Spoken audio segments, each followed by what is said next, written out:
What's up, my fellow emo, pop punk, metalcore music lovers? Matrix here, and you're locked into the Matrix Music Review podcast, the only place to get your scene music fix, and the only place to find your new favorite band.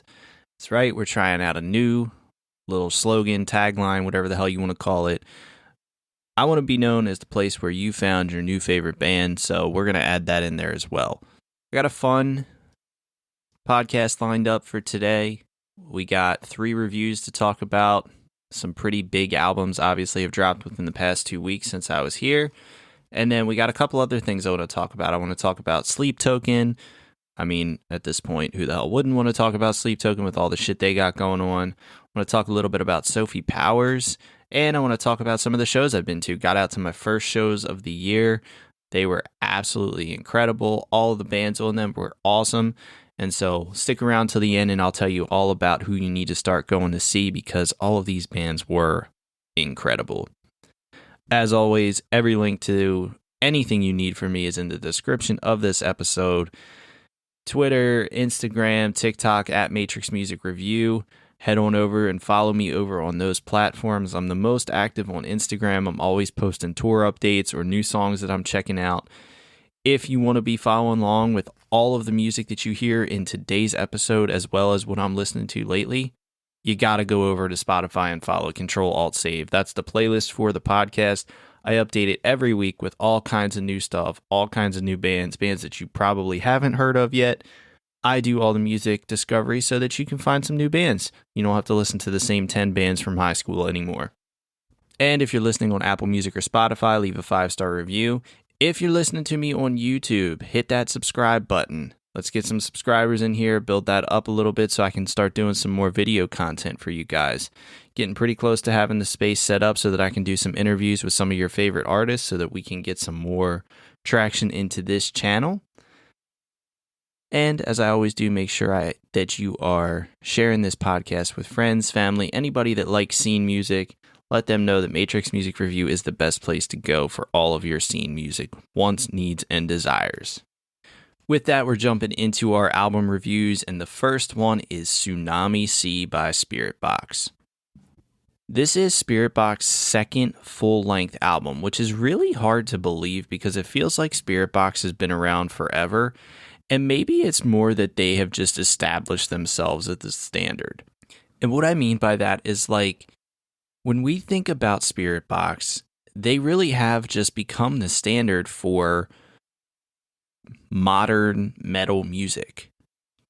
They got Grammy nominations. Their public knows who they are.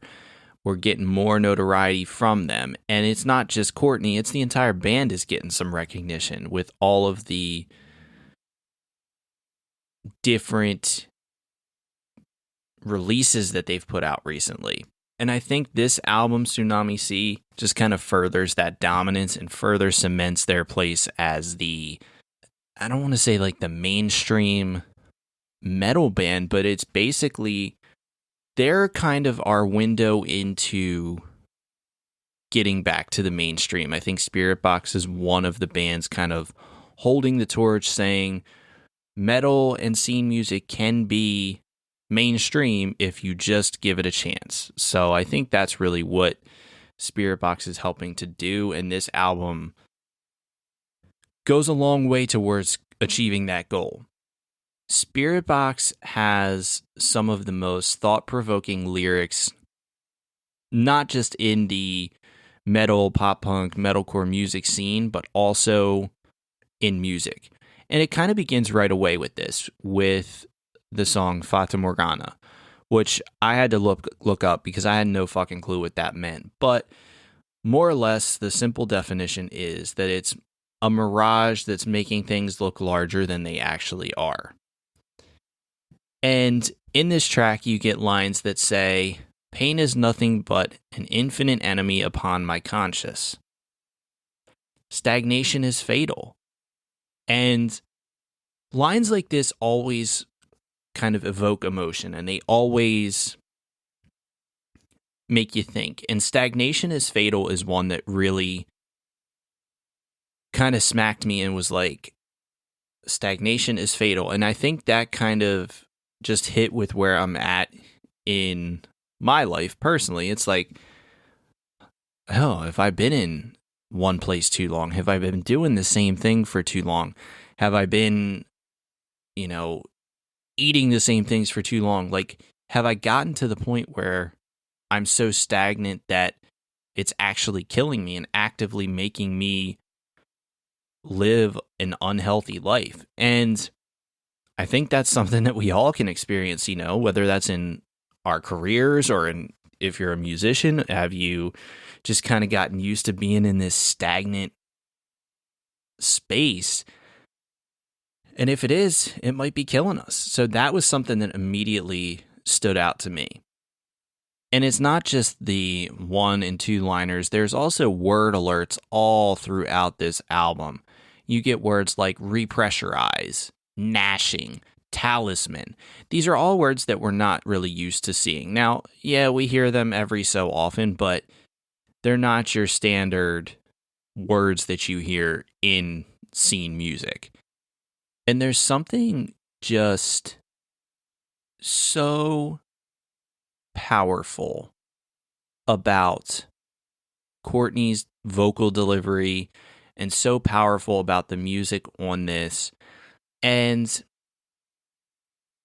it kind of leads to this perfect construction of an album as well, because I think Spiritbox did something really smart by not starting with the singles. I don't want to say this to sound thing, because Spiritbox doesn't have a problem in that sense. There are some bands that have all their singles listed at the very beginning of an album, and then the rest of the tracks aren't great. And obviously Spiritbox wouldn't have that problem to begin with, but I do think it's a really smart decision to kind of scatter them throughout this album, because it breaks it up in the sense of you're always looking for something new when you get an album from an artist, or at least I am. When I get an album, if I've already heard 2, 3, 4 singles, those are not exactly what I want to hear right away. I know what those sound like. I know what that's going to be. I want to hear something fresh, something new. And Spiritbox immediately says, fine, here you go. Here's Fata Morgana. Here's the next track. Here's the next track. Oh, you want a single? Here, that's sprinkled in a little bit. So I think it's a really smart decision to not always stack singles, but I do understand why some bands do that. Spiritbox is also a band that really evokes visions in their music and with their music.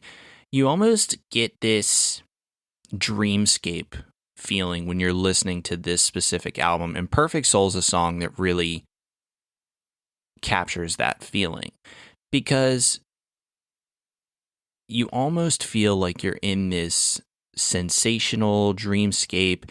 And I think part of that is that Courtney's vocals do feel very dreamy in a sense. It's just a way that it kind of captivates you and brings you in. And then the production of the music is done perfectly kind of over top of that. And you're just kind of winding and drifting all throughout this dreamscape in a song like Perfect Soul. And it's like, by the time you get to the end, you just feel this sense of calm and this sense of ease. And it's rare. It's rare for a band to do that. Sleep Token's another band that can do that, but Spiritbox is right there with them in that respect. The title track, Tsunami Sea, is just a gorgeous track. And again, it's another dreamscape that's been created about this broken relationship or not feeling like enough, and is almost poemic. I don't know how you want to say that, but it's like it's a poem that's just kind of being sung to us in this gorgeous melody behind it. And the same thing goes for the album ender, Deep End. That's another really, really stunning song. And that's the word that kept coming to mind with this album, is stunning. I have listened to this album way too many times to count over the past 2 weeks before I came out with a review on this. And this is one that I had to listen to so many times because I felt like every time I listened to it, I found something new. Every time I listened to it, there was a new line that I heard, or a new production point that I found, or there was some sort of vocal delivery that was done in here. And I think it's really rare to have a band like Spiritbox have this dreamy, polished tone, but then also be able to throw heavier screams and emotion into tracks like this, and it works so beautifully together. This is a complete record. This is our first 10 out of 10 this year. Spiritbox absolutely killed it with Tsunami Sea. This is an album that I see being a lot of people's favorites. I see a lot of people coming to this and saying, hey, maybe I didn't know who Spiritbox was, but let me check this out, and then falling in love with this record and with this band as a result of Tsunami Sea. So 10 out of 10 record for me for Spiritbox, Tsunami Sea. If you haven't heard it yet, go check it out. Next album up is The Father of Make Believe by Coheed and Cambria. I think this is Coheed's 12th album, and it feels very odd to be sitting here in 2025 talking about a Coheed and Cambria album. And Coheed is so interesting, and they are a band that always keeps me guessing, because you get these intro tracks at the very beginning that almost feels like a very soft, oh fuck, here we go, they're getting into this experimental, who knows what it's going to sound like, and then it rolls into a song like Goodbye Sunshine, and it kicks to more what I'm used to and more what I'm expecting. Even if some of these tracks feel a little bit more on the classic rock side than the punk or metalcore side, I think it still works. And I think it still works for Coheed, and it doesn't feel overly experimental. We're not talking like Taking Back Sunday sold here. This is more Coheed style. You can kind of still feel like you're getting the Coheed experience. And listening to this album all the way through, I think the one thing that stood out immediately is that the guitar playing on this record is top tier, especially in tracks like Searching for Tomorrow. I mean, I think this is really where Coheed is shining musically on this album.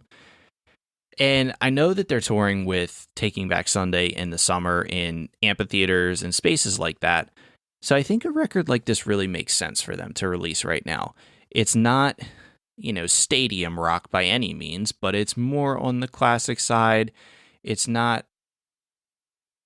in your face. It's not, this loud, heavy electric guitars. Yeah, there's electric guitars in there, but it's not as heavy. It's not as edgy. It's more on the softer, classic side.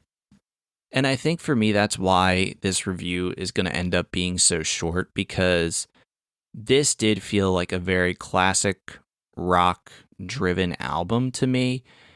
And it's not a bad thing. It's not in any way, shape, or form a bad album. But for me, that's not what I'm looking for. I'm not looking for classic rock. I'm looking for something with a little bit more edge to it. And so it's not going to happen on this record for Coheed. I mean, we know that there are some times where they were a little bit edgier. They did have a little bit more power behind some of their electric guitars. But for this record, that wasn't what they were going for. And I got what they were going for. It just wasn't for me. And it's not that it was bad. It's not that it was, Coheed's selling out or anything like that. No, it's just it wasn't for me right now. I wasn't feeling it too much. And it's still worth a listen. I think if you are somebody that doesn't really care about classic rock sounds, I think you might really enjoy this album, because it was a fun listen. And for me, it's a 7 out of 10. It's just one that probably won't get a lot of play for me this year. There weren't any singular tracks that really stood out as tracks that I had to download or I had to put onto a playlist. So for me, this is about a 7 out of 10 record. It's okay, but not one that I'm going to revisit a whole lot. But if you want to check it out, go check out The Father of Make Believe by Coheed and Cambria. And the last album up is Over the Edge by 408. This is the third album from the Florida Pop Punkers, and I am doing something that I almost never do, and that is reviewing this album on the day that it dropped.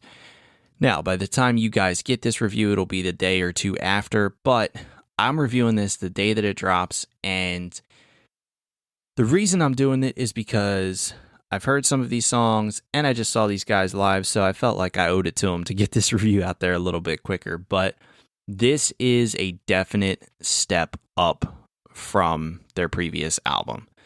I think the 408 guys are really coming into their own and really starting to hit their stride in terms of what they want to put out there and what works best for them. The 4-song run of Delusional, 20-something, Incomplete, and Second Chances is unbelievable. Those are all 4 tracks that are some of my favorite 408 songs, and really kind of proves the point with 408 that catchiness is king. They have some of the most catchy choruses, hooks that are out there, and they always stick in your head. There's always something with 408 songs that makes them stick in your head all day, all night, and these 4 are no exception. Delusional and 20-something hit that almost perfectly. And when you look at 20-something, it's a very simple chorus. We were 20-something, making out in an empty apartment, getting drunk in the back of a car when we were 20-something. It's a very simple couple of lines, but the delivery is so effective and it makes it stick because the vocal delivery is so powerful. And even when you have pop punk tracks like Delusional, 20-something, you also got some heavier influences here on this record, which is something I don't know that I was expecting, but it works really well for 408. Songs like Incomplete and Can We Save This?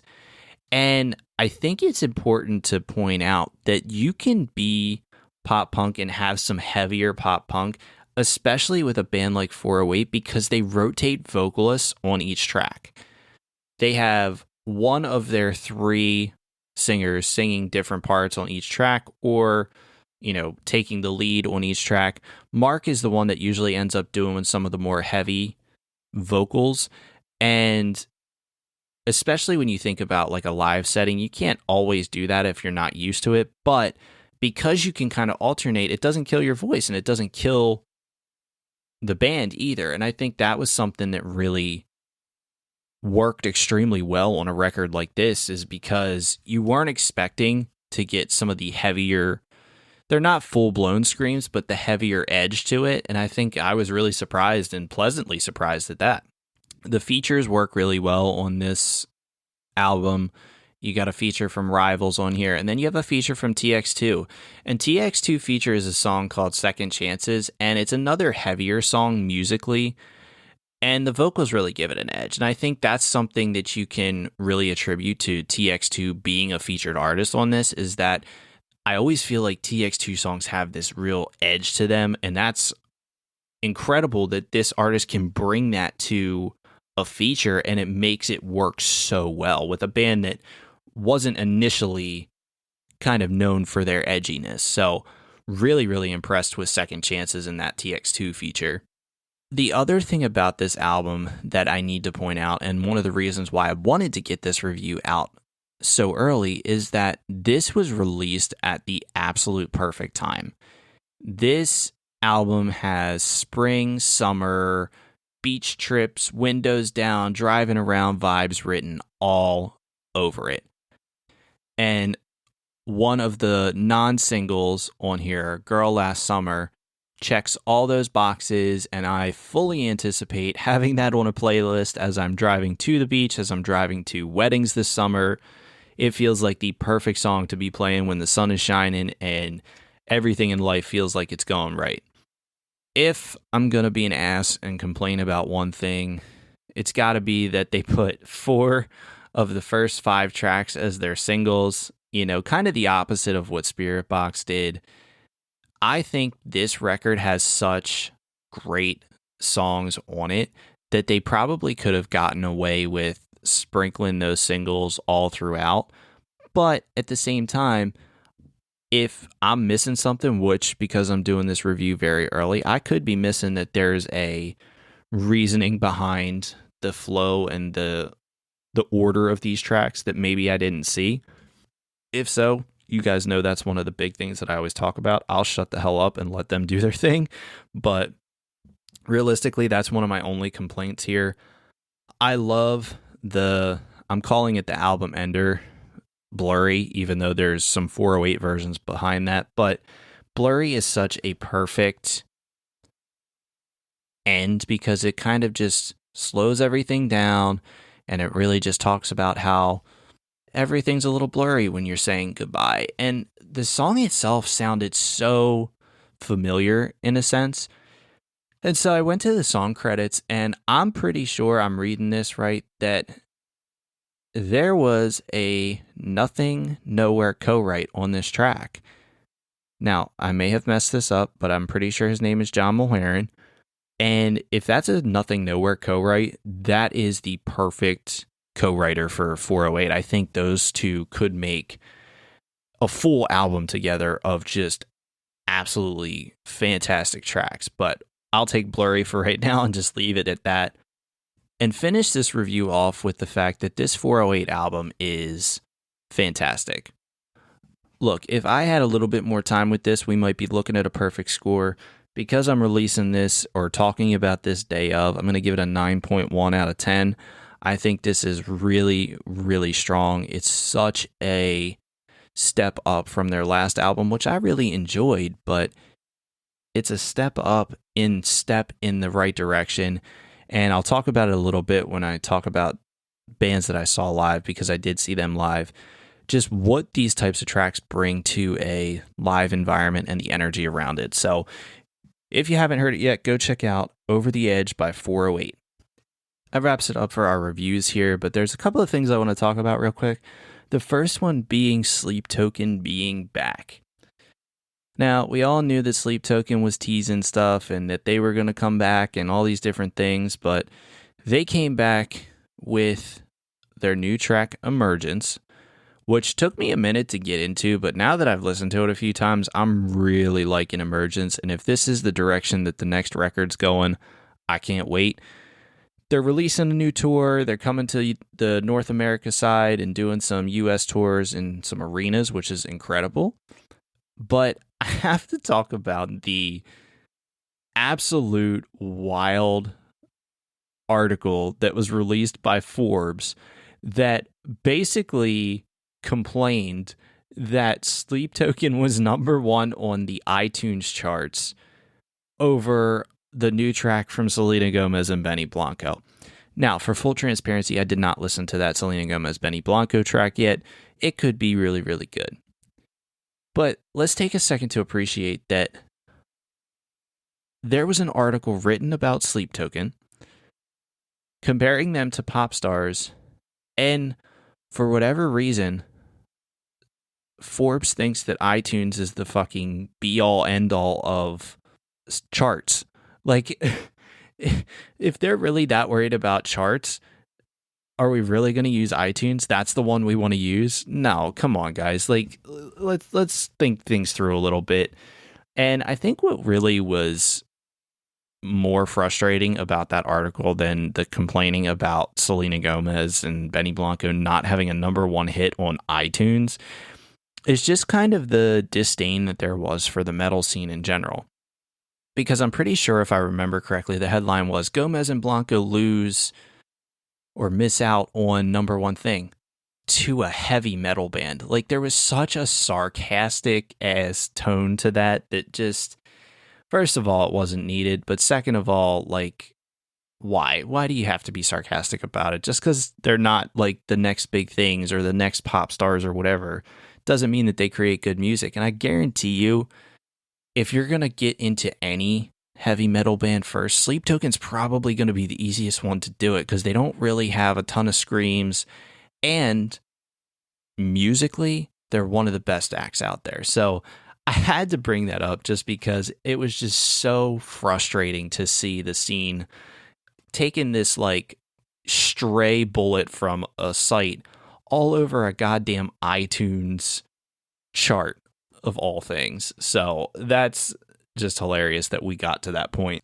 The next thing is, and I don't have much information on it because I haven't seen the full piece yet, but Sophie Powers, who's playing Warped Tour dates, auditioned for American Idol, and looks like they left the judges absolutely speechless and maybe a little concerned. It looked like Lionel Richie might have been a little concerned about Sophie. So I can't wait to check that out. Let me know if you guys have seen that yet and what's going on with that. But I love Sophie. I've loved what Sophie's been about for a long time now, and I can't wait to see Sophie at Warped Tour. And lastly, I got to talk about the two shows that got me back into live music so far this year. The first show I went to was the Plot and Use tour. So it was the Plot and You, Holding Absence, Boundaries, and Acres. First of all, what an absolute giant lineup that is. Acres is potentially the most underrated band on the scene right now. I think if we get an album from Acres this year, they're about to explode. Live, they were incredible, and I'm really excited to hear more from Acres. I think they have a song dropping either this week or next. And after Bloodlust came out this year, I kind of knew that they were going to be poised for a breakout, but seeing them live just kind of cemented that thought for me. Boundaries is another fantastic act. I was happy to hear them live, and I think they are destined for big things as well. Holding Absence had one of my top albums of the year, and Holding Absence live was fun. I was not sure how I was going to react to them in a live setting because I always get nervous if I like a band so much on recorded music if I'm going to like the same thing live, but Lucas and Holding Absence were fantastic live. And then the Plot and You as the headliner was out of this world unbelievable. I think I have been to a lot of shows in Baltimore and in that Baltimore area.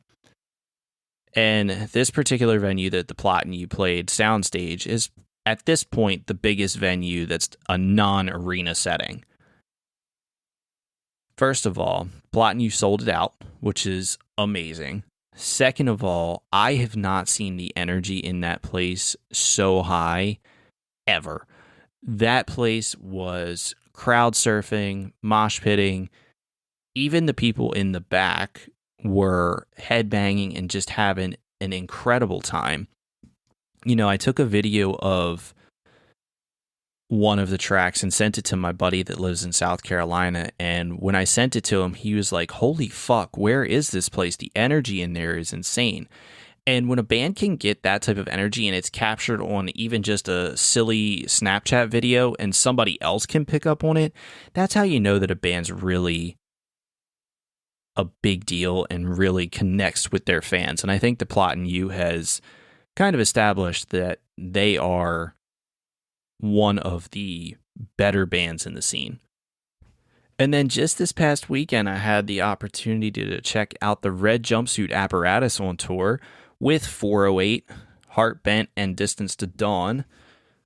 Now, unfortunately, I got to the venue a little late, so I couldn't see Tip of the Whisker, so I apologize that I can't review that band, but Distance to Dawn came out first. They had a lot of energy. I was really surprised because I hadn't seen this band yet, and I had always heard that the energy on their shows was really wild, and it did not disappoint. The only thing that was a little disappointing was that the crowd dropped the lead singer when she was crowd surfing. I felt so bad. It was right in front of me. I tried to get up there, and I couldn't do it quick enough, and she hit the ground pretty hard, but you know what? Hopped right back up, kept the song going, and that's what we love to see.